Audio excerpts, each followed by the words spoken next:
Deus abençoe que a gente tenha um excelente momento de estudo e de reflexão essa noite. O que vocês deduzem de como se deu a história do Livro dos Espíritos, que é o nosso primeiro tema, com base na introdução do livro? Quem deu uma passadinha de novo e quer comentar para a gente o que você já aprendeu dessa história? Kardec conta um pouquinho da história ali na introdução, né? Será que o pessoal não fez a tarefa de casa igualzinho eu? É, Eu li apenas essa parte aqui, ó. Me desculpe, porque como estava o não. livro com várias páginas, então Uhum. essa parte da introdução, com base na introdução, eu já fiquei em silêncio, eu vi que mais gente ficou, então eu falei assim, bom, estou indo para um bloco com mais gente. Mas assim, todo mundo já conhece o texto, não já?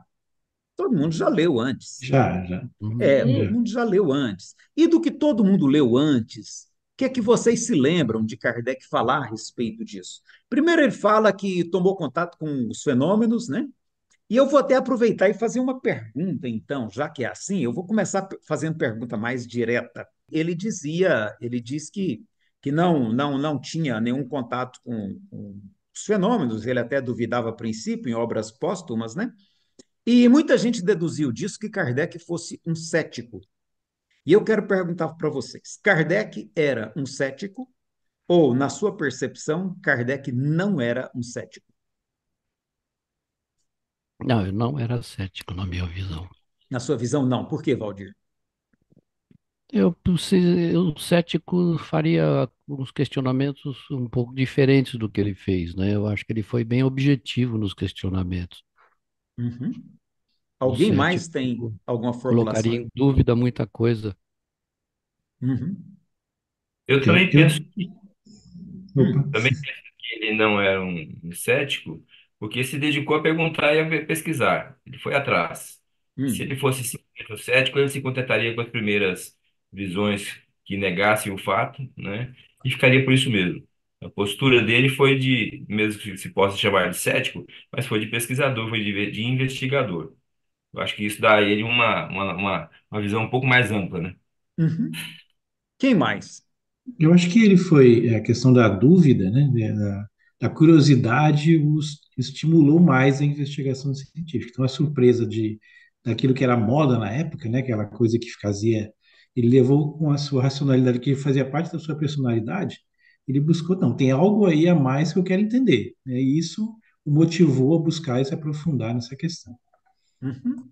Sí, yo creo que él, cuando no tenía todavía elementos de juicio suficientes, sí pensaba que era una cosa poco, poco relevante, porque de hecho varias personas de su conocimiento le invitaron a que fuera a una reunión o a otra y le decían, oye, mira, se ha descubierto una nueva propiedad de las mesas danzantes que además ahora hasta contestan preguntas. Y él decía, bueno, esto ya tendré que verlo.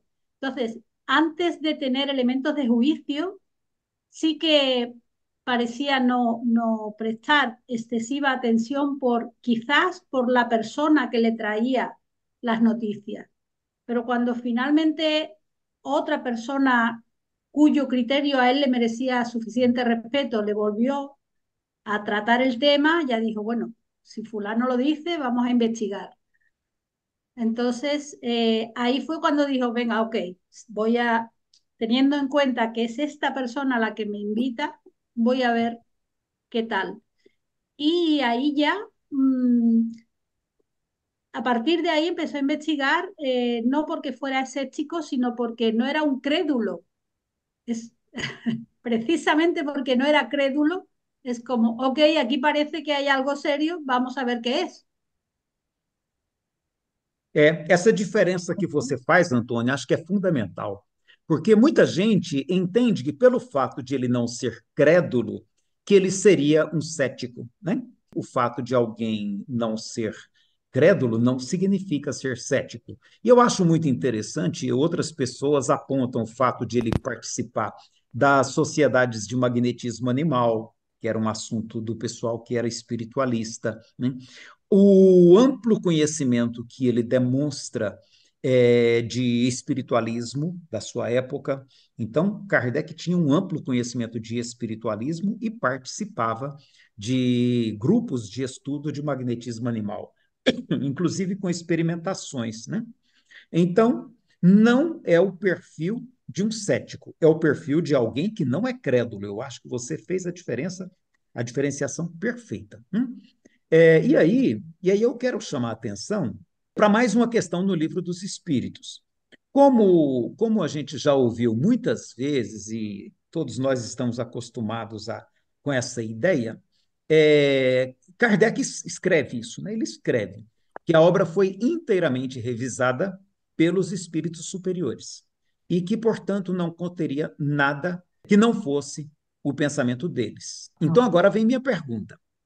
Se ela foi inteiramente revisada pelos espíritos superiores, que a teriam, que seriam os verdadeiros donos da ideia, por que é que ele mudou da primeira para a segunda edição vários entendimentos que estavam claramente expostos na primeira edição? Por que ele mudou, sendo que tudo havia sido revisado? Deixo com vocês.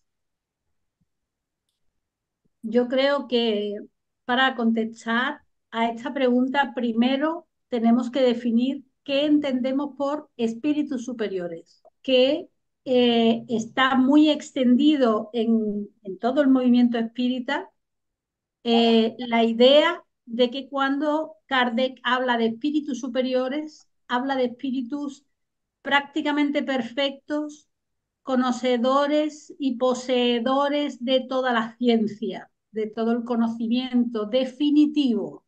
Y esto no es cierto.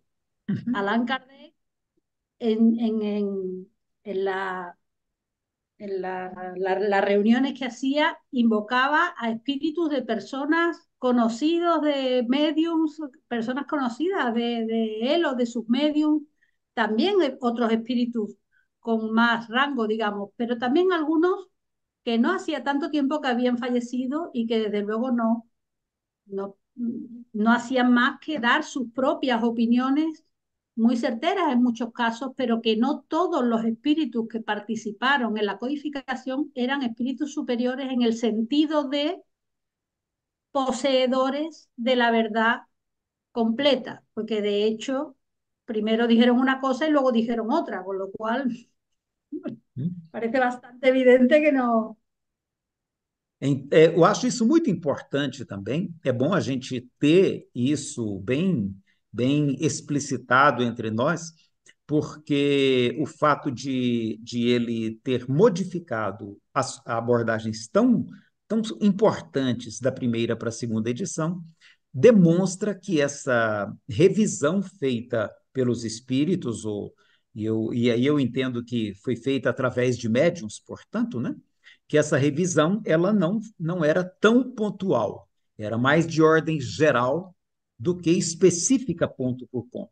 Tanto que ele vai mudar determinadas abordagens e ao longo de toda a vida dele, ele vai ainda continuar atualizando o Livro dos Espíritos em alguns pontos, em alguns detalhes, que ele faz pequenas modificações o tempo todo, né?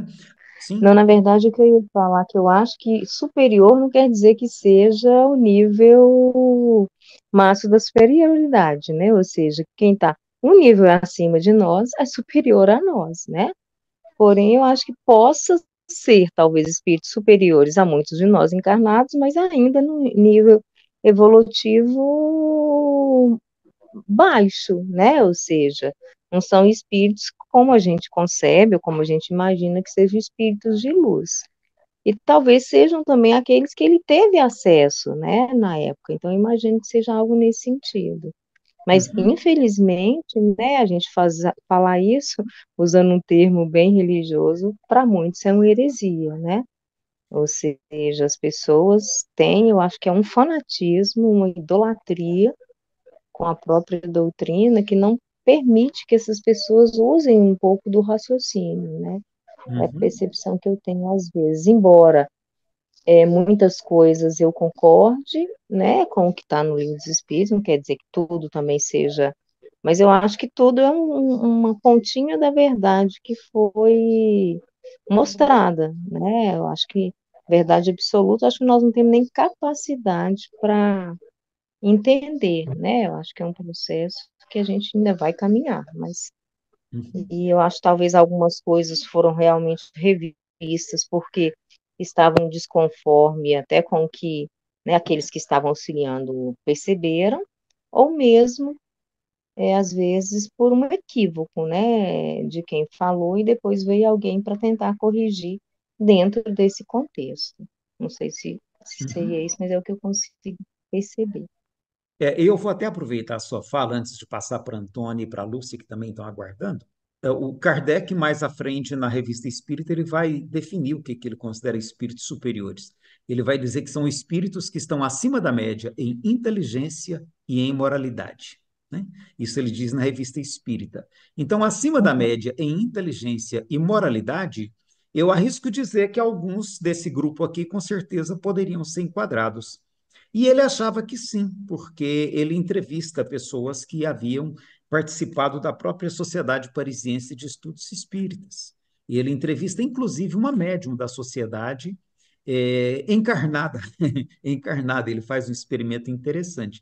Ele diz para ela ficar em casa, que eles vão evocá-la à distância, a senhora Schutz, né? E eles a evocam na sociedade enquanto ela está em casa, e aí fazem um bate-papo com ela, deslocada do seu lar em espírito. E parte disso, pelo menos um pouquinho, está lá no Livro dos Espíritos, integrando o Livro dos Espíritos. Então, assim, a gente percebe. Ah, tem outro também caso interessante, que é o Dr. Xavier. O Dr. Xavier era um médico ateu e morador de Paris, que leu o Livro dos Espíritos, gostou muito do Livro dos Espíritos e escreveu uma carta para Kardec, né? Diz que gostaria de ter o prazer de conhecê-lo. E faleceu. Logo depois do falecimento dele, um ou 2 meses depois, Kardec o evoca na Sociedade Parisiense e o entrevista. Tem lá uma série de 37 questões na Revista Espírita com o Dr. Xavier. Kardec gostou tanto de várias respostas que ele também usou essas respostas desse espírito que era ateu e que depois da desencarnação ainda não se considerava suficientemente crente, e Kardec usa isso para compor o Livro dos Espíritos. Então é bom que a gente entenda isso para a gente não ficar vendo a coisa de maneira muito mística, sem levar em conta os fatos, né? Os fatos e os próprios acontecimentos e a maneira como o Livro dos Espíritos foi construído, né? Sí, en relación a lo que comentabas antes sobre la revisión que los espíritus hicieron sobre el texto, en el sentido de no hay nada en el libro de los espíritus que no haya sido revisado por los espíritus.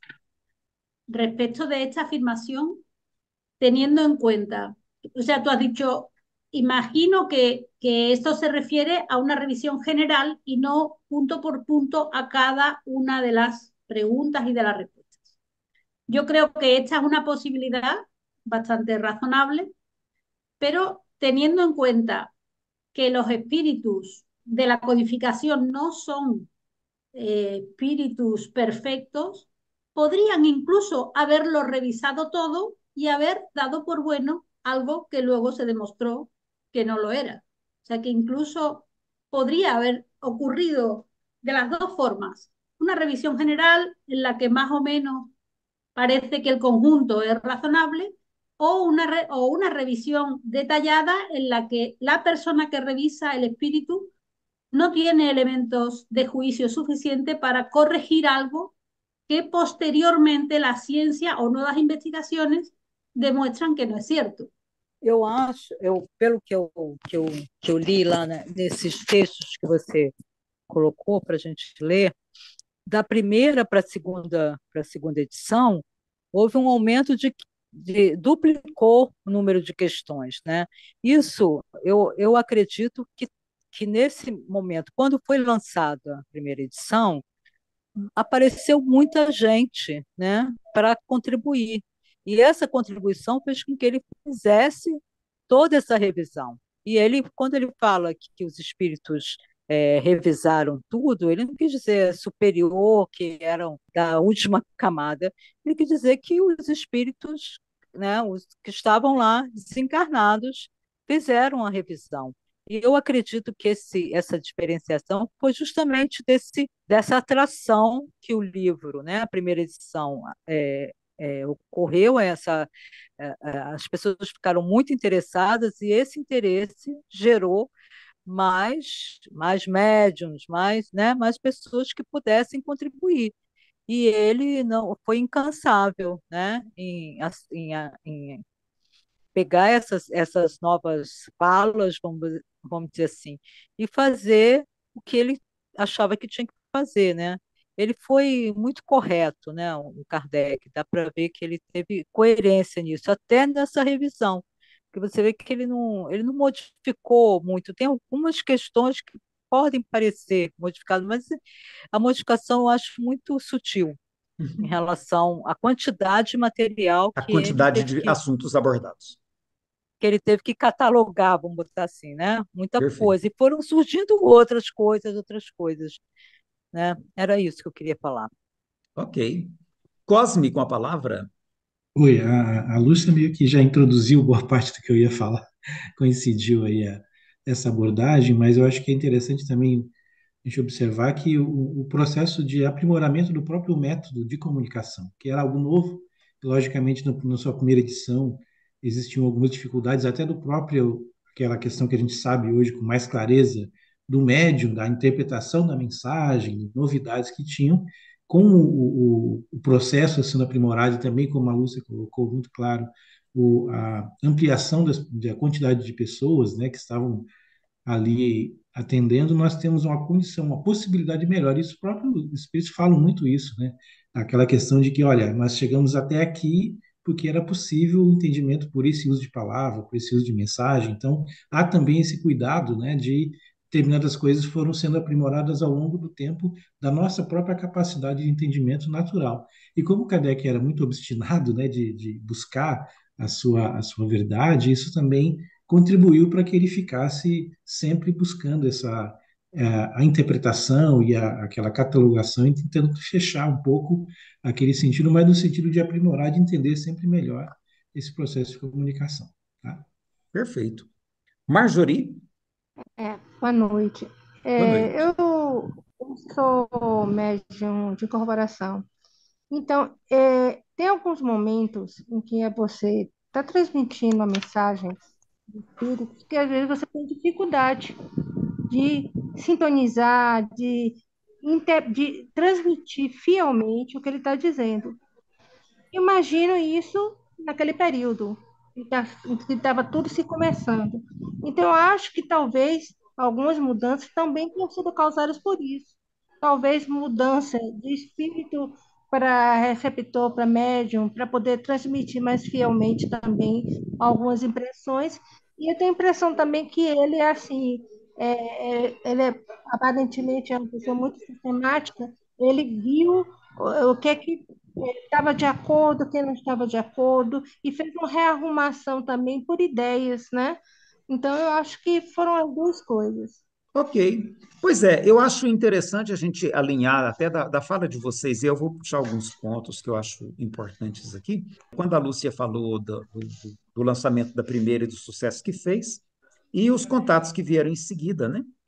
Um desses contatos é bom a gente lembrar que foi a senhorita Hermance Dufault, que estava com seus 19 anos. E a Hermance Dufault, nós vamos ver que ela agrega uma contribuição expressiva, porque o Espírito São Luís era nada mais, nada menos que guia espiritual da Hermance Dufault, até por laços familiares. Ela era assim, uma descendente distante, né, da família do Luís, tá? Ela tinha algum parentesco distante com a família do Luís IX.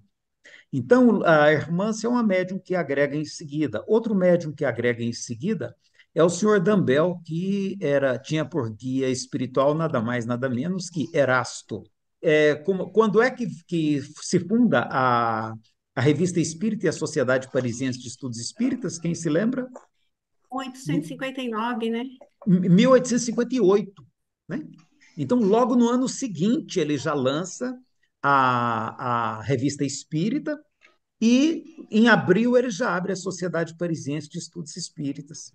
Então, quer dizer, tudo isso vai dar um impulso muito grande a esse trabalho, sobretudo, do ponto de vista de receber comunicações de outros grupos, e, como a Lúcia apontou muito bem, com esse material bem mais enriquecido, ele vai poder, então, fazer um aprimoramento naquele trabalho da primeira edição. Né? Ele vai observar algumas questões de maneira mais cuidadosa, aquela questão do momento em que a alma se une ao corpo, que o espírito se une ao corpo. Ele vai ver que a maneira como está colocado na primeira edição não faz muito sentido realmente, e vai mudar aquilo sem receio, né? Muda sem receio. Ele troca as questões, ele joga aquelas no lixo e pega outras, né? Inclusive de um médico ateu, né?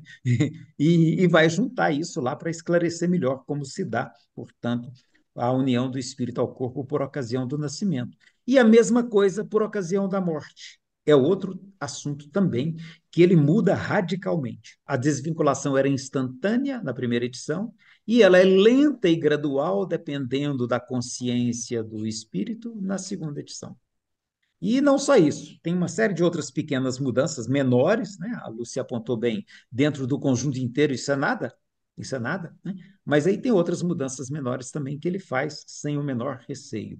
Então, acho que é bom a gente ter esse entendimento para a gente não ficar assim, criando fantasias em Uhum. torno do texto, dos textos de Allan Kardec, né? Eu acho que é importante a gente perceber isso. Outro aspecto que eu acho que é importante é perceber com que liberdade ele trabalhava esses textos. Ele junta a resposta de dois espíritos como uma só, ele reelabora, a resposta parece não estar muito clara, ele muda as palavras, ele procura dar uma redação mais bem elaborada. Então, Kardec não tem muita preocupação com forma, ele trabalha muito livremente em cima dos textos. E é bom a gente entender isso para a gente, mais uma vez, não dizer assim, que são os espíritos. Não, Kardec tem atuação fundamental nesse processo. E aí eu quero que a gente examine algumas das alterações, né? Para a gente conversar um pouquinho também sobre elas. Mas antes disso, eu quero perguntar assim, ó, diante de tudo isso, será que Kardec, e eu vou colocar a pergunta, não precisamos fechá-la agora, tá? Mas se até o final do nosso projeto, lá em novembro, a gente chegar a um entendimento a respeito que seja mais consensual, eu vou achar ótimo, né? Se Kardec é realmente um codificador ou se Kardec é, na verdade, um autor. Essa é uma boa discussão, rende panos para as mangas. E eu quero que todo mundo já vai pensando nisso, tá bom? Porque até o final do nosso trabalho é bom a gente ter refletido sobre isso com bastante segurança, tá? E eu quero passar agora para as alterações, tá? Para as alterações que ele fez. Quem chegou pelo menos, dar uma analisadinha naquelas alterações e gostaria de compartilhar a sua percepção conosco? Eu sei que algumas pessoas leram o material, né? Então, Eu vamos ver o li. que, que cada um leu, qual a curiosidade, o que, que chamou a atenção, para a gente poder conversar sobre as alterações que ele fez e como a gente vai Se compreender isso. você, se você me permitir, eu já dar o início aqui, eu não vou tomar muito tempo. Eu gosto muito de ouvir as pessoas, mas a sua questão, que a gente deve responder lá no final do ano, eu acho que tem a ver um pouco com isso que você está me perguntando aqui, que tem se é autor, se foi um decodificador. Eu gostaria de fazer uma pergunta antes, porém, entretanto, todavia, contudo. O termo decodificador, em algum momento Kardec usou isso? Ou foi os amigos, os espíritos, as pessoas seguidoras, algum centro, em algum momento foi usado esse termo e de lá vem se usando. Ele usou em algum momento isso? É uma pergunta. Alguém Alguém sabe? tem resposta para essa questão que o Werneck está nos trazendo? No me consta, no me consta que Allan Kardec dijera de sí mismo que él era el codificador. No me consta esto. Pero bueno, quizás tampoco tengo presente toda la obra de Kardec textualmente, pero creo que no. Creo que él no lo decía de sí mismo. También tenemos que tener en cuenta que ahora mismo la ciencia, la historiografía y todas las ciencias que estudian textos y analizan textos son muy rigurosas cuando se cambia una palabra hay que explicar por qué se ha hecho ese cambio, hay que justificarlo con lo que sea, porque si no el texto pierde credibilidad en las traducciones o lo que sea. En la época de Allan Kardec esto no era así. Entonces, Allan Kardec era un profesor que su misión lo que hace un maestro es coger el conocimiento que tiene y adaptarlo para que una mente infantil lo pueda entender. Así que modificar las palabras textuales del autor, si estoy explicando filosofía o si estoy explicando lo que sea, forma parte de mi labor como maestro, adaptar el texto original del autor que estoy enseñando para que lo entiendan mis alumnos. Así que esto formaba parte tan consustancial de su labor cotidiana que creo que debería haber hecho una disociación de su personalidad para hacerlo de otra forma. Aparte del hecho de que sobre la misma pregunta contestaban 10 espíritus distintos, cada uno con su estilo. No podía poner a una pregunta 10 respuestas que más o menos decían lo mismo. Era lógico hacer una conjunción de sentido común y hacer una respuesta. Entonces, tanto por el método que utilizaba de hacer una pregunta y recibir 10 respuestas para esa pregunta, que no eran textualmente iguales, como por el hecho de su propio de formación profesional de explicar las cosas de la forma que yo creo que el que me escucha me va a entender. Por ejemplo, yo en mi casa nunca hablo así de despacio. Ahora estoy hablando lentamente porque hablo para personas que hablan en portugués. Pero yo en mi casa hablo mucho más rápido. Esta es la velocidad mía, pero no quiero hablar así de rápido para que me podáis entender. Ok. Alfonso, você levantou a mão, traz sua contribuição para nós, que aí eu vou Isso. trazer uma Eu, informação a respeito, que é a única que eu tenho, e vou propor para vocês que a gente faça um trabalho em cima disso. Alfonso, com a palavra. eu acho que na própria Gênesis, né, no capítulo da Gênesis, o Kardec, ele como professor, né, aliás, mais do que isso, ele era um explicador, né, porque ele montou cursos preparativos para outros cursos, né? Tanto que ele foi confundido como médico, que ele nunca foi, só porque ele deu aulas de anatomia. E então, como professor, ele deixa bem claro que o professor é um revelador de segunda ordem. Então, acho que ele se classificava como revelador de segunda ordem. Ele não era o autor daquilo, mas ele, como a Antônia acabou de colocar muito bem, ele confundia as mensagens, usando o espanhol dela, ele misturava as mensagens, ele mesclava essas mensagens de maneira a ter um texto mais harmônico e melhor escrito. Esse cuidado ele tinha, ele tinha um cuidado com a língua muito forte. Então, eu acredito que ele assumiu essa posição de revelador de segunda ordem. Aham. Perfeito. E eu quero só chamar a atenção, pessoal, que assim a primeira referência que eu conheço aliás, não que eu conheço, não, que eu já fui informado. Eu não a vi, tá? Eu não a vi. Eu já fiquei sabendo que ela existe. Eu pedi à pessoa para me apresentar essa informação, a fonte, e ainda não recebi. É que o Gabriel Delany teria usado esse termo de codificador, mas eu não conheço, tá? A Arlene levantou a mão. Apesar de assim, né, eu estou no início dos meus estudos mesmo sobre Kardec, mas o que eu penso é que ele produzia junto.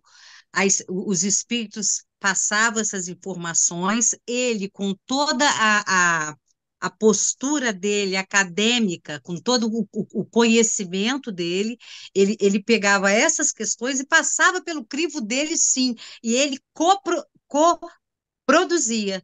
Para mim, assim, no meu entendimento, ele não pegava as várias informações e ele fazia essa elaboração. Não, isso acontecia também, mas ele se colocava, ele pensava, ele refletia e ele produzia. Então, assim, para mim, eu sempre vejo as obras do Kardec com a possibilidade como um trabalho acadêmico mesmo, Kardec e colaboradores, né? Se ele sistematizou, se ele codificou, assim, ele fez como num processo de uma produção de um artigo, de um livro, que você pega, que você, né, que você e os colaboradores, vocês estruturam, depois vocês organizam. Então, assim, eu penso que esse codificador, e eu estou falando assim com pessoas que têm um conhecimento muito vasto, eu não tenho, tem uma questão muito colada com a revelação e com a sacralidade. Posso estar enganada, né? Mas assim, o que eu estou percebendo eu li as coisas todas que você, assim, não deu tempo de ler, assim, eu tive que ler muito rápido, mas eu li, mas assim, tentando entender um pouco, é isso que eu queria falar, tá? Eu acho que você trouxe uma informação boa para a gente pensar um pouquinho antes de passar para o Diego e para a Marjorie, e aí eu quero encerrar com os dois, tá? Para a gente avançar para o próximo tópico. Eu acho interessante você colocar que esse termo, o uso do termo codificador e revelador, que ele tem algo de sacralizado. Eu acho importante isso que você traz, sabe? E aí é um elemento para a gente colocar na nossa balança, né? Diego, com a palavra. Eu até coloquei no comentário o termo codificador ou decodificador é um termo pobre, né? E não faz jus ao trabalho de Kardec, né? Além de não fazer jus, eu acho efetivamente o termo codificador ele empobrece a própria atuação dele. E quando a gente lê as obras auxiliares, né, que não fazem parte desse conjunto, que o pessoal chama de codificação, quando você lê, por exemplo, a Viagem Espírita, o que é o Espiritismo, você vê Kardec falar, lá na Viagem Espírita, ele fala, eu dei a minha vida por essa causa. Então, ele mesmo se coloca como uma pessoa que influenciou, que organizou, que deu a causa, né? Inclusive, numa das palestras, ele fala, então, tem pessoas que falam, querem contrapor algumas ideias, mas sem nenhuma fundamentação, e aí ele vai falar ele vai fazer um testemunho da própria atuação dele no Espiritismo como um organizador, e não só como isso, né? O Afonso utilizou um termo muito bom, que é como explicador, e também como pensador, de criar termos, criar conceitos, criar neologismo para auxiliar na explicação melhor, né? Adaptar outras palavras, como os filósofos sempre o fazem, para dentro de um contexto, né? Então, ele mesmo dá testemunhos em outras obras do quanto ele foi atuante, o quanto ele modificou certas coisas. Eu acho que chamar Kardec de codificador é, inclusive, descredibilizar a própria visão de Kardec sobre Kardec, que nas outras obras ele fala outra coisa em relação a isso. Ok. Marjorie, para encerrar esse assunto e a gente passar para o próximo. Eu acho que nas primeiras obras, eu sou jornalista, então ele redator um copydesk. Ele arrumou as ideias, que é o que a gente faz. A gente pega uma massa de informações e rearruma ela para tornar mais fácil para as pessoas entenderem o que está sendo dito ali. Ele não, embora você, Elias, tenha falado que ele tinha algum conhecimento, algum interesse que seja no espiritualismo, ele não tinha conhecimento dessa massa de informações antes de começar a pegar as informações justamente com os médios. A partir daí, ele criou uma massa crítica para ele e a partir daí ele se torna também autor. Mas eu acho que no início ele era um copydesk com redator. Gostei da expressão, um copydesk redator, uma expressão do jornalismo, típica do jornalismo, né? Ok, tá bom. Eu tinha dito para vocês que a gente ia começar a discutir, então, as alterações que ele fez, né? Cada um analisou, o material eu sei que vocês deram uma olhadinha lá no método do Wilson Garcia, no livro Allan Kardec, fundador do Espiritismo. Então, com base naquele, eu vou pedir a vocês que a gente dê uma passadinha de olhos rápida naquele texto que foi para vocês, então, das alterações que Kardec fez. Quem deu uma olhadinha e quer começar falando para nós sobre o que você encontrou? A alteração do Prolegômenos, o que vocês acharam dela? O Prolegômenos é um texto muito importante no Livro dos Espíritos. Elias, o Sim. Prolegômenos é bem interessante. Sabe qual foi a estratégia que Kardec utilizou? A mesma da patrística. usar os nomes para dar autoridade, dar nome a evangelhos, dar nome daqueles espíritos, para quê? Argumente a autoridade. Então, quer dizer, o que ele está dizendo é a mesma coisa, porque ele tinha uma influência muito grande da patrística, é a mesma coisa que ele fez. Olha, a fonte é direto desses aqui, são os próprios evangelistas, são filósofos que estão falando. Então, eu penso, né? É lógico que eu estou falando de maneira meio jocosa, mas o objetivo não é esse, não. É porque realmente existe uma questão de imprimir a autoridade àquilo que está sendo falado, né? E em cima de uma crença também. Parece que Kardec ele vai mudando a crença e vai inserindo na sua própria percepção daquilo alguns elementos de uma mudança de crença, uma abertura, que vai dar base para ele a trazer um caráter que, inclusive, abre abertura, tem abertura de um caráter religioso do próprio Espiritismo. Na própria obra de Kardec, a gente sabe, ela se permite ter uma visão bem religiosa e dogmática. Ela abre precedentes para isso, ela abre possibilidades para isso. Não era o objetivo, mas a gente não pode esquecer que é possível sim ter essa visão religiosa, inclusive dogmática de Kardec, porque a própria obra permite isso. Ô, Diego, você traz isso aí, eu acho muito interessante, porque quando você diz assim da questão de usar os nomes como forma de autoridade, tem até um dado que é importante. Na primeira edição, os nomes dos espíritos que colaboraram para a realização daquela obra aparecem numa nota lá no final da primeira edição, lá no finalzinho. É a última nota, tá? Na segunda edição, ela aparece como assinatura do Prolegômenos. Então, assim, a gente percebe que a intenção é bem isso que o Diego está falando. Não no ponto de vista de alguma má-fé, de alguma maldade, não. Do ponto de vista de alguém que está fazendo um trabalho e quer atribuir a ele credibilidade. Então, ele vai usar outras mensagens que ele havia recebido na Sociedade Parisiense de Estudos Espíritas, vai usar essas mensagens para compor melhor o texto de Prolegômenos, e aí ele pega aqueles espíritos que estão lá no final e coloca a assinatura deles aqui na frente. Vocês já pararam para comparar quem são os espíritos da primeira edição e quem são os espíritos da segunda edição? Quem já se deu a esse trabalho? Na primeira edição, ele achava que Napoleão Bonaparte era um espírito superior. Na segunda, ele muda de ideia. Ele tira Napoleão Bonaparte da relação de espíritos que cooperaram com a elaboração do livro, tá? Ele tira, e é muito interessante onde é que Napoleão Bonaparte vai parar. Vai parar lá nas mensagens apócrifas de O Livro dos Médiuns. Olha que interessante. São detalhes que nos ajudam a compreender o trabalho que ele está fazendo. Outro espírito que também ele retira, Hahnemann, Samuel Hahnemann, que ele tinha imensa consideração, o pai da homeopatia, e que tinha algumas comunicações interessantes, mas parece que ele, por alguma razão, entende que não seria bom manter Hahnemann e exclui o nome de Hahnemann. É interessante perceber isso, né? Outro nome que ele exclui, Benjamin Franklin. Então ele exclui alguns nomes e acrescenta outros. Ele acrescenta São Luís. Ele vai mudar o nome de Vicente de Paulo para São Vicente de Paulo. Então, olha, que ele já acrescenta agora o nome de santo. Agostinho vai se chamar Santo Agostinho. E Luís IX de França, rei Luís IX de França, vai chamar São Luís. É um movimento que ele está fazendo consciente e que tem uma implicação para a compreensão da obra, né? A Alessandra pôs aqui a observação de que ele transfere o Hahnemann também para o Evangelho segundo o Espiritismo. Exatamente, a mensagem do Hahnemann, ele vai colocar lá, ele não despreza por inteiro, mas não o apresenta mais como um dos autores do Livro dos Espíritos. Então, acho que é interessante a gente perceber isso, que tudo isso faz parte de como que esse livro aparece, como que ele surge. E aí a gente tem, então, esse trabalho que, por fim, na segunda edição, Kardec vai dizer que é uma obra nova, é um novo texto, né?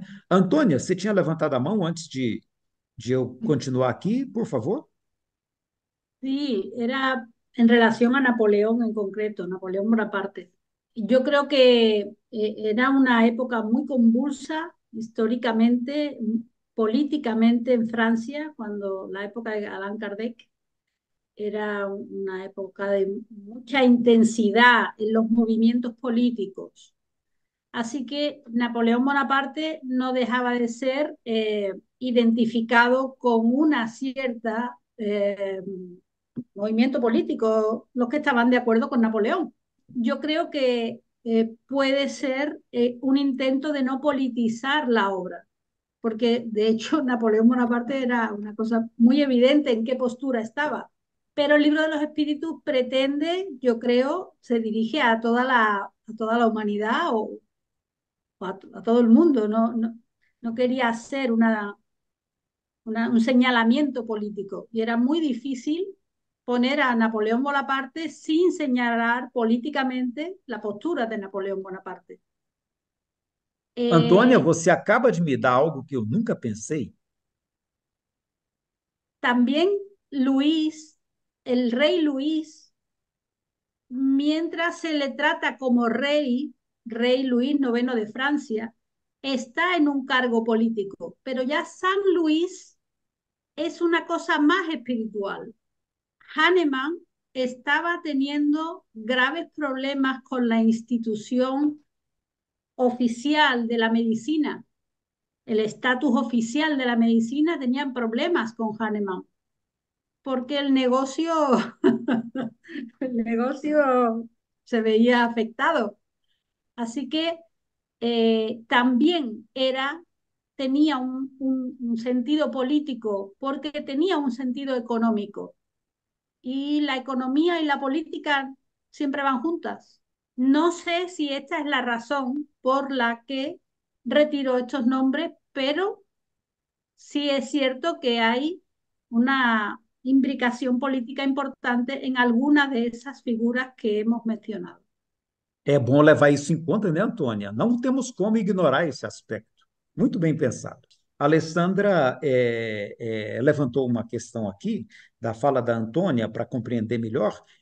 Deixa eu falar então pelo português, né, Antônia, que aí acho que facilita. Ela está chamando a atenção que Napoleão Bonaparte ele representava o imperialismo, inclusive. E no momento que uma grande força política era o republicanismo. Então, você estava saindo de um passado monárquico, que acabou, a Primeira República não se estabeleceu, aí volta para uma situação de império com Napoleão, aí depois conseguem depor Napoleão e voltar ao Segundo Império, né? Ou seja, a Segunda República, perdão, a Segunda República, né? Então está ali uma disputa entre republicanismo e império. Ao colocar o nome Napoleão Bonaparte, ele poderia estar sinalizando o apoio à ideia de império na França, quando a gente sabe que ele próprio era um dos defensores empolgados do republicanismo. Então, é muito bem lembrada a observação da Antônia, porque eu nunca tinha pensado nesse aspecto político, Antônia, confesso para você. E isso chama atenção, que a gente não pode desconsiderar isso, né, da discussão do cenário. O cenário tinha esse elemento, e ele deve ser levado em conta. Né? Se não ficou claro, Alessandra, pode levantar a questão. Tá? Cosme, com a palavra. Oi, eu estava lendo o material e me chamou a atenção aquilo que você coloca no livro, a questão 50.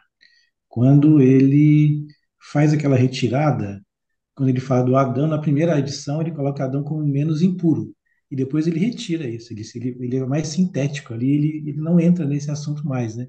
E que deixa transparecer também aquela ideia do Adão e tal, aquela ideia meio europeizada, né, da elite e tal, a raça adâmica como superior, né? E na próxima edição ele já tira. Então, vem muito, eu acho que esse cuidado que a gente acha muito, mesmo tendo a revisão e tal, ali deixou transparecer uma coisa que talvez para ele, observando melhor, ele resolveu, não, isso aqui não está mais dentro do contexto que a gente coloca hoje para a análise da época. Então, ele tira isso, ele faz uma resposta bem sintética, né?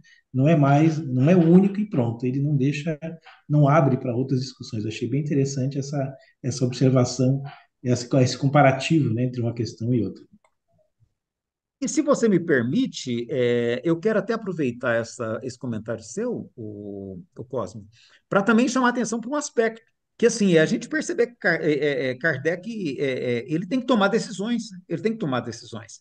E aí ele toma a decisão de excluir essa parte, mas ele não percebe que está havendo assim, ainda uma pequena contradição com a própria opinião dele, porque na nota de rodapé ele explica que, com mais razão, pode-se entender em Adão uma alegoria. Então, ao mesmo tempo que ele admite que é uma alegoria, ele mantém uma resposta que afirma que Adão teria vivido há mais ou menos 4.000 anos anteriores à nossa era. Então, assim, ele deixa uma contradição evidente dentro do livro. Ele considerava um Adão como ente histórico, ou então ele vai defender que é uma alegoria. Ele deixa as duas hipóteses, ele deixa a resposta que diz que é histórico e na nota de rodapé ele coloca como alegoria. É interessante a gente perceber esses movimentos, né? Que é um movimento de quem, ao escrever, está tomando decisões. A Alessandra ficou em dúvida se Kardec elevou o Napoleão à condição de espírito mais superior que os encarnados, mesmo conhecendo suas práticas políticas. Talvez até isso possa ter ocasionado as dúvidas, né, Alessandra? Até isso, porque a gente sabe que como líder militar, fica difícil a gente validar todas as ações de Napoleão Bonaparte, sobretudo o ímpeto conquistador de querer dominar a Europa inteira. Então, assim, e até que ponto isso é superioridade, né? Então, acho que Kardec deve ter colocado tudo isso na balança, falou, acho que é melhor tirar esse nome daqui, né? Porque isso pode atrapalhar, né? Eu quero ver mais uma coisinha aqui, né? A questão da criação, que ele muda também, a eternidade da lei, ele junta respostas, e também aquela questão 354 da primeira edição, gente, que foi para 948, eu acho muito interessante esse caso. A resposta original, ela chega a me soar absurda. Eu não sei quem foi o espírito que respondeu, mas imagina quando você pergunta assim, olha, que pensar do suicídio que tem por objetivo escapar à vergonha de uma ação má? Aí o espírito responde através do médium assim, olha, não o absolvo, porque o suicídio não apaga a falta, mas ao contrário, ficam duas em vez de uma. Quem é esse espírito para absolver quem quer que seja, né? Eu acho interessante perceber esse detalhe também. Acho que Kardec, depois, para a segunda edição, ele viu aquilo, falou, gente, eu acho que esse negócio que eu vou tirar. Ele foi lá e tirou esse pedacinho, né? Eu acho interessante, é outro movimento que é bom de a gente perceber. Antônia, com a palavra. Sí, el término absolver podría haber sido utilizado por un espíritu que hubiera sido sacerdote en su encarnación anterior, pero también hay que decir que por lo menos aquí en España, en el sur de España, se utilizaba esta expresión para decir no lo culpo o lo culpo, y era una expresión popular. Así que no necesariamente hay que ser sacerdote para decir lo absuelvo o no lo absuelvo. Não o culpo, poderia ser, né, Antônia? Não o culpo. Exacto. Quiere decir no lo culpo, pero esto es en el lenguaje español. No sé si en francés también era una expresión popular, Temos que pero ver. en España sí hay una expresión popular, ya muy poco usada, pero sí recuerdo habérsela oído a mi abuela y a personas mayores que no eran sacerdotes, usarla para decir no lo culpo o lo entiendo, lo comprendo. No. Muito bem lembrado, né? Y Que también são podría ser un detalhes. sacerdote, un espíritu que fuera sido sacerdote en su vida anterior. É bom voltar, inclusive, lá na questão do uso, né? Isso que você traz é muito interessante. Qual que era o uso que se tinha para o termo na época, né? Ok, deixa eu ver se tem mais algum ponto que eu acho importante a gente voltar Isso. nele aqui. Sim. E essa questão que a Antônia levanta, né, é importante, por isso que é bom ter várias traduções, porque o que a gente tem que ver aí é a intenção do tradutor. Ver o francês e também ver o tradutor. Qual foi a opção? Quais traduções Quais aparecem, né? opções que a gente tem disponíveis, né, desse texto? Como o velho ditado latino, né? Toda tradução é uma falsificação. Então, traduzir é aproximar, não é da a clareza que as palavras precisam. Quando a gente pega o livro dos Espíritos em francês, a segunda edição, né, que é mais, você vê uns sérios problemas de tradução. E se você compara edições em português, várias vezes eu fiz isso, principalmente no primeiro capítulo, que ele é mais conceitual, você tem respostas que uma contradiz a outra, né? Então, tem problemas de tradução gravíssimos aí, né? E aí você tem que pensar na intencionalidade desse tradutor aí, o que, que ele estava pensando, quem era esse danado desse tradutor. Por exemplo, nós tivemos a tradução do Guilherme Ribeiro por muito tempo como hegemônica, e ela tem muitos problemas, porque, né, a gente precisa lembrar que uma pessoa que sabe francês não necessariamente é um linguista. Um trabalho de tradução de um linguista ou de uma equipe é um trabalho hercúleo e completamente complexo, tem que perceber algumas variáveis da língua que a gente não tem, às vezes, conhecimento por não sermos linguistas ou por não conhecermos profundamente determinado idioma, né? Isso é importante. Bem lembrado, bem lembrado. Eu estou aqui, inclusive, você falou isso, e eu peguei aqui agora a versão em francês, exatamente para ver se a gente vê qual a palavra usada, e de repente tem alguém aqui que domina um pouquinho o francês e pode nos ajudar nisso, olha, né? Eu estou aqui com a questão 354, né? Que pensar do suicídio? É isso mesmo. E a palavra que ele usa é isso, né? Hoje eu não sei nem como é que lê, gente, né? Absupar, tá? Então é no sentido mesmo que o Canuto de Abreu traduz para o absolvo, mas assim, no sentido direto e literal. Aí entra o que o Diego falou, né? Mas será que esse sentido direto e literal é o melhor? Então, realmente, tem questões que a gente precisa refletir antes de abraçar inteiramente o sentido, né? Foi muito bom. E aí é Absolver. algo assim que a gente vai construindo agora de entendimento, né? Bom, Quiero sim, decir también que absolver es un término también jurídico. Un juez puede absolver a un condenado porque tenga, lo que sé, cualquier motivo. Es un término religioso de un sacerdote, puede usar esta palabra porque absuelve de los pecados, y también un juez, también es un vocablo jurídico que tiene una acepción jurídica. Entonces, eh, también Allan Kardec tenía una base jurídica importante en su familia sua y todo família. este, puede que hay que tener eso en cuenta. Quiero decir que es una palabra que se puede usar en el lenguaje común, pero que también proviene de dos fuentes que eran muy familiares para Allan Kardec. Ok. Eli, A Nadir pediu para falar, Nadir? então, o francês, ele é muito parecido com o português. Pelo que você falou aí, é exatamente a posição do espírito, que provavelmente falou, né? E ele publicou e logo em seguida ele se tocou. Provavelmente foi um papa ou um padre. Por favor. Então, porque para a igreja, né, naquela época, quem tirava a própria vida estava no inferno. Então, quando ele fala não absolvo, eu acho que se está em francês, ele é muito parecido com o português, não tinha como errar a tradução. Uhum. Perfeito. O Ou é Canuto um traduz padre, assim, né? ou é um padre, ou um papa, né? Uhum.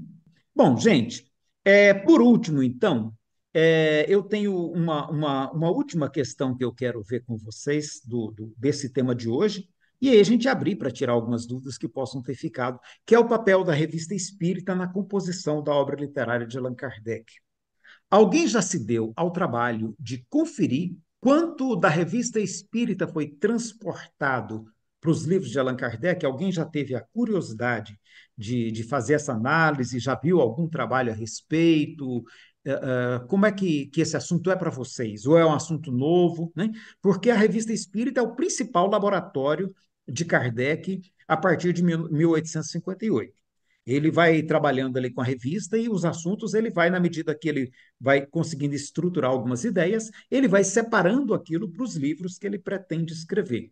Eu comentei com vocês que ele usa uma parte do material de uma conversa com o Dr. Xavier para compor o Livro dos Espíritos, né? Ele usa, se não me engano, 8 questões das 37 que ele obteve. E assim também, ele tem uma comunicações lá do soldado que morreu na Itália, na Batalha de Magenta, e ele vai usar a fala as respostas desse soldado para compor o livro dos espíritos. Depois, eles evocam um outro espírito, aliás, parece que é uma manifestação espontânea de um outro espírito que era superior ao soldado. E aí ele pega também desse espírito que era superior ao soldado, que era uma espécie de tenente, alguma coisa de uma patente mais elevada. Então, assim, é muito interessante que para o livro dos espíritos isso é mais fácil de a gente achar. Agora, é muito curioso depois a gente verificar também como que ele vai usar os textos da Revista Espírita para compor os demais livros, para compor depois o livro dos médiuns em muito pequena escala, porque ele já estava trabalhando nele, né? Mas depois para compor o Evangelho segundo o Espiritismo, para compor o Céu e o Inferno e para compor a Gênese. Então, é muito interessante a gente verificar esse movimento, como que a Revista Espírita funciona para ele como laboratório. Eu não sei se todo mundo já se atentou que um médium que vai prestar uma contribuição muito boa também é o médium Camille Flammarion, que se tornou depois um dos mais famosos astrônomos da França e que, se não me engano, até hoje é lembrado como quem ofereceu uma grande contribuição para a astronomia francesa. Camille Flammarion vai se apresentar na Sociedade Parisiense de Estudos Espíritas com 22 anos de idade, um garoto. Já tinha publicado um livro e era funcionário do Laboratório Astronômico de Paris. E ele começa, então, a atuar na Sociedade Parisiense e publica páginas maravilhosas assinadas como Galileu Galilei. Essas páginas que ele assinou como Galileu Galilei estão todas compondo aquele capítulo 6º do livro A Gênese, Uranografia Geral. Vários casos que estão narrados na Revista Espírita vão compor depois o livro O Céu e o Inferno. E esses dias um colega me perguntou, ele mandou uma mensagem aqui no meu WhatsApp: Elias, você percebeu quanto Kardec alterou aquele caso? E aí ele cita um caso específico, né? Como você avalia essa alteração que ele fez, né? Porque ele acha que, da maneira como Kardec alterou o caso, ele compromete alguns aspectos do caso por ter resumido excessivamente, né? E eu estava comentando com ele depois, eu fui conversar com ele, e falou: olha, mas Kardec fazia isso sem muita cerimônia. Ele não entendia que isso era um problema. Se a gente está achando que isso é problema hoje, para ele isso era algo mais do que natural. Pegar um caso que era mais complexo, simplificar esse caso um pouquinho para compor uma determinada lógica numa abordagem que ele faria. Então, esse caso está bem resumido no livro No Céu e Inferno. E muitos dos casos do Céu e o Inferno, a gente tem como localizá-los lá na Revista Espírita da primeira vez que eles apareceram.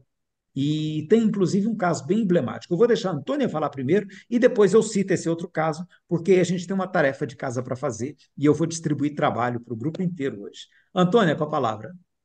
Sí, en relación a la uranografía general, el autor al final de su vida puso en duda si quizás lo que él había dicho en uranografía general era correcto o era solo su deseo de que hubiera sido así. Entonces, esto el propio autor lo dice de sí mismo, no son críticas ajenas, son el propio autor de uranografía general pone en duda la veracidad de esos términos. Habría que ser conscientes de eso. Alfonso, e depois do Alfonso eu quero falar. Só complementando o que a Antônia colocou, né? O Flammarion ele pôs em dúvida a mediunidade dele, não o espiritismo. Tanto que ele tem livros, O Desconhecido e Problemas Psíquicos, que ele cita vários casos de EQM e outros casos de aparição no momento de morte. Narrações do Infinito também cita vários casos que ele catalogou. Então, ele não põe em dúvida, instante algum, o espiritismo. Ele E nem pôs a em dúvida mediunidade. E nem a a mediunidade dele, né? É a dele. Não, ele colocou, será que aquilo ali era realmente mediunidade ou era o Conhecimento próprio meu. pensamento? O pensamento dele. É interessante isso que você trouxe, Alfonso, tá? Porque a gente viu, Antônio, muito obrigado por suscitar essa questão, viu? Eu não ia tocar nela hoje, não, porque ela é mais delicada um pouquinho, mas que bom, né? É muito interessante essa questão, porque ela vai levantar inúmeras outras questões. E uma das perguntas que eu faço, até para a gente refletir agora, não, dentro do assunto que a gente está discutindo hoje, a pergunta que eu faço a vocês para a gente pensar é assim: olha. Se essa questão, se essa questão, depois o próprio Camille Flammarion reconheceu que provavelmente foi coisa da mente dele, e, no entanto, ela passou pelo crivo de Kardec. Será que há outras questões no Livro dos Espíritos que também podem ser coisa da cabeça dos médiums? Como será que a gente vai analisar isso agora? Porque se passou um capítulo inteiro no livro A Gênese, e no Céu e Inferno, e no Livro dos Médiuns, e no Livro dos Espíritos, e no Evangelho. Será que pode ter passado alguma coisa também? Isso é só para deixar uma pulga atrás da orelha de vocês. Eu não vou tentar responder isso aqui hoje.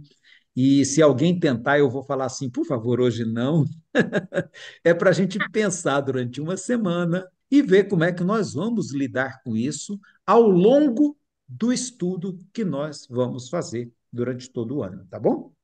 Mas eu sugiro que a gente esteja com essa pulga atrás da orelha e se perguntando: bom, se um capítulo inteiro do livro A Gênese, o próprio médium admitiu que não se tratava. E olha, gente, o Camilo Flammarion tinha razões sólidas para isso. Por quê? Porque ele era astrônomo.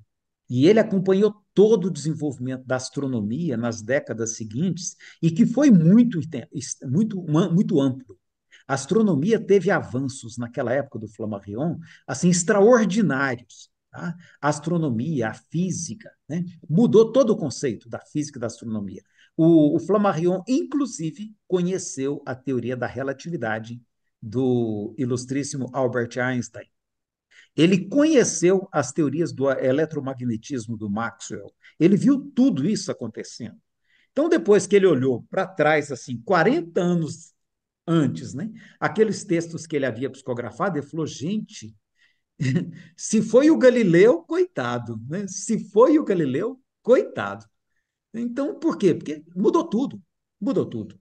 Tem algumas abordagens ali também que a gente precisa admitir, elas estão ainda no conceito newtoniano, na teoria grega, tá? De primeiro movimento, de impulso inicial. Então, a gente precisa ser capaz de ter esse olhar crítico, porque senão não adianta a gente querer ser kardeciano e não ser capaz de olhar criticamente a obra do próprio Kardec. Né? Ele aconselhou que a gente não tivesse receio de mudar se algum dia a ciência mostrasse que tinha alguma coisa equivocada em qualquer ponto do Espiritismo.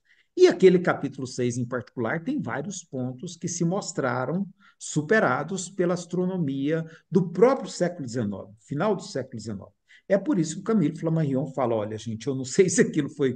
Eu acho que, para mim, ele diz isso claramente. O Alfonso trouxe aqui muito bem nas palavras dele, né?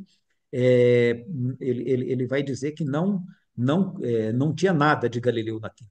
Era tudo coisa que ele já sabia dos seus conhecimentos de astronomia, né? Então é bom que a gente continue com isso, porque nós vamos, então, a partir da semana que vem, entrar no capítulo 1, nós vamos começar a entrar nas questões do próprio estudo e vamos, então, com essa pulguinha atrás da orelha, nós vamos, então, conferir se tem mais alguma coisa que pode ser atribuída ao subconsciente do médium, a algum processo anímico, a algum espírito que apresentou alguma coisa e que o tempo não sustentou. E nós vamos, então, ver isso ao longo de todo o texto, ao longo de todo o estudo desse ano, tá bom? Passo para Antônia antes de passar a tarefa para vocês. Antônia, com a palavra. En relación a, por terminar con lo de Flammarion, creo que a Kardec no es que se le pasó un capítulo entero sin que él se diera cuenta de esto, sino que de hecho esa parte estaba muy de acuerdo con lo que la ciencia del momento afirmaba. Es verdad lo que tú has dicho de que después la ciencia cambió y después Flammarion se dio cuenta de cosas, pero en el momento en que Flammarion afirma esto, lo dijera o no lo dijera Galileo Galilei, la ciencia admitía esto como cierto. Entonces, para Allan Kardec, la ciencia era un argumento de autoridad, primero. Igual que cuando se critica a Allan Kardec de racismo, porque si los negros son inferiores o no sé qué, en ese momento la ciencia afirmaba la inferioridad de las personas de color basadas en medidas del cráneo y medidas científicas que después se descubrieron que habían sido falseados los datos. Pero eso se descubrió después. Entonces, lo dice Flammarion y también lo dice la ciencia. Kardec não tem nada que discutir aí. Que questionar, né? Ok. Pessoal, todo mundo, alguém tem alguma pergunta com relação a como se deu a elaboração do Livro dos Espíritos, que gostaria de esclarecer ainda hoje, antes de passar para o assunto da próxima semana? Alguém tem alguma dúvida, alguma pergunta? Werneck, sim, por favor. Bom, eu tenho muito pouco conhecimento, estou aprendendo ainda, sou novo no Espiritismo. No Livro dos Espíritos, as citações de alguns espíritos foram citadas algumas figuras políticas históricas, mas a pergunta é: somente pessoas desse naipe de conhecimento, de destaque, ou teve algum espírito que, na composição, da elaboração dos espíritos, era desconhecido, era talvez... Tem isso? Eu queria saber se foi só pessoas importantes ou... Eu vou responder, porque o nosso tempo está curto, tá? Eu mesmo vou responder sem abrir a discussão, que eu acho que a gente ganha em objetividade. Um outro espírito que eu vejo lá, assim, bem simples e que participa da composição do Livro dos Espíritos, é esse soldado de Magenta. Ele era um soldado, ele era aliás, lá em algumas traduções está o Zuavo, né? O Zuavo de Magenta. Ou seja, era um soldado da base, ele era um militar sem patente. Esse é um espírito que participa ali da elaboração. Algumas pessoas já fizeram questão de destacar o fato de que Kardec Kardec procura espíritos que tinham alguma relevância do ponto de vista de sabedoria, de conhecimentos. O Lamennais, o Fénelon, que ele era um admirador do trabalho do Fénelon, o Lacordaire, que era um filósofo respeitado na França e padre, sacerdote também, né?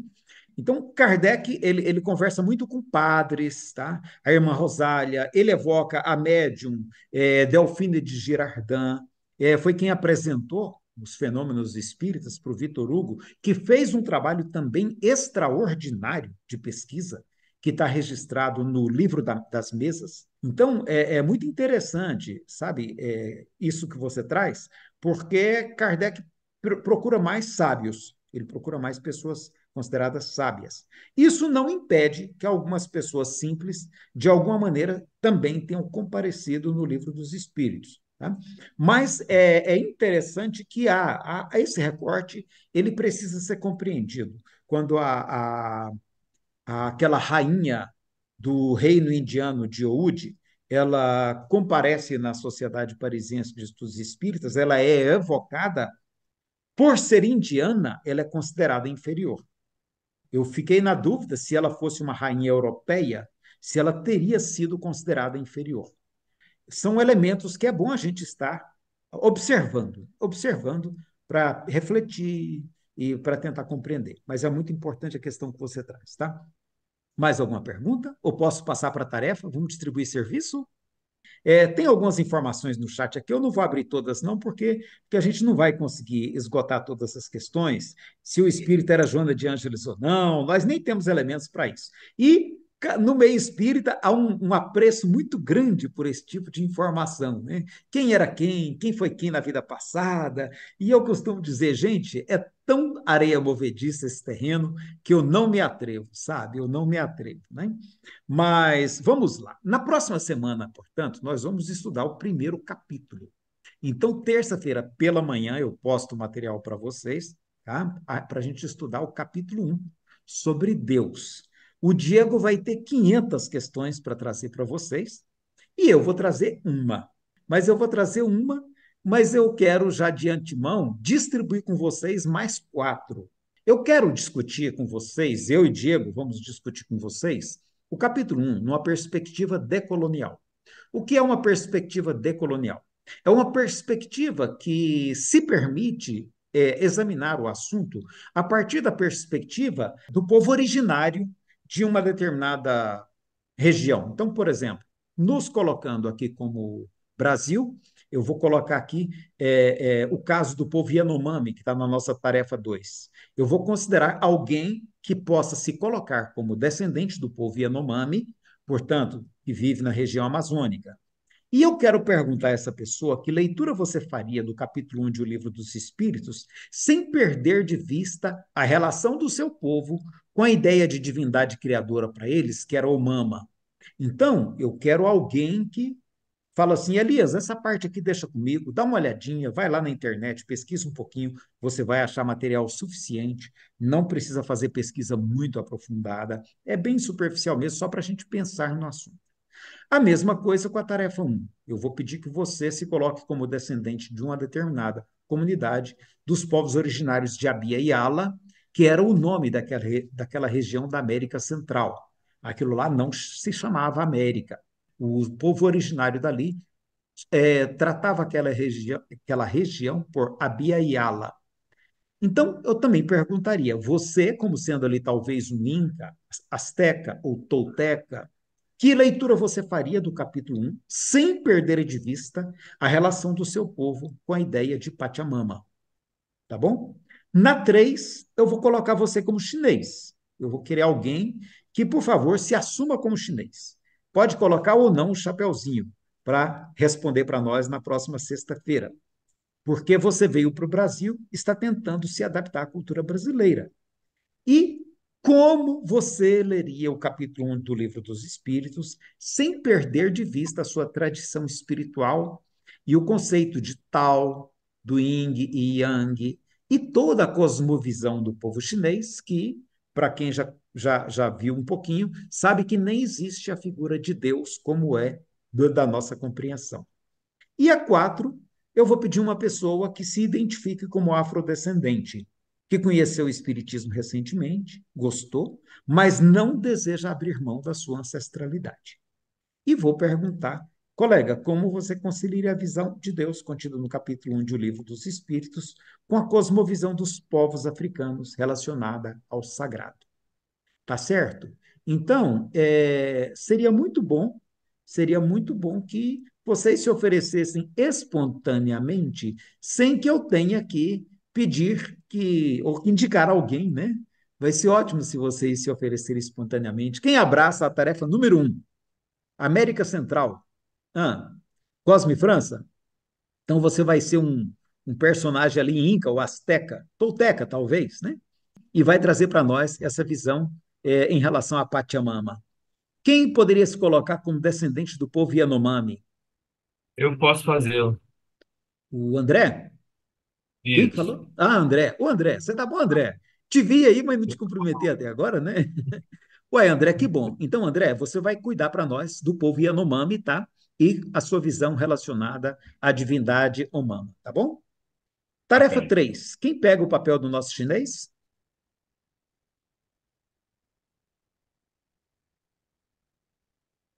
Quem se oferece? Pego, Elias. Márcia? Ótimo, Márcia. Que bom. Então, Márcia, tá com você, então, o nosso chinês, tá bom? Ok. Ok. E afrodescendente? Quem que se coloca para poder fazer para nós do Eu, afrodescendente? eu me coloco, A Marjorie. Marjorie? Isso Uhum, mesmo? sim.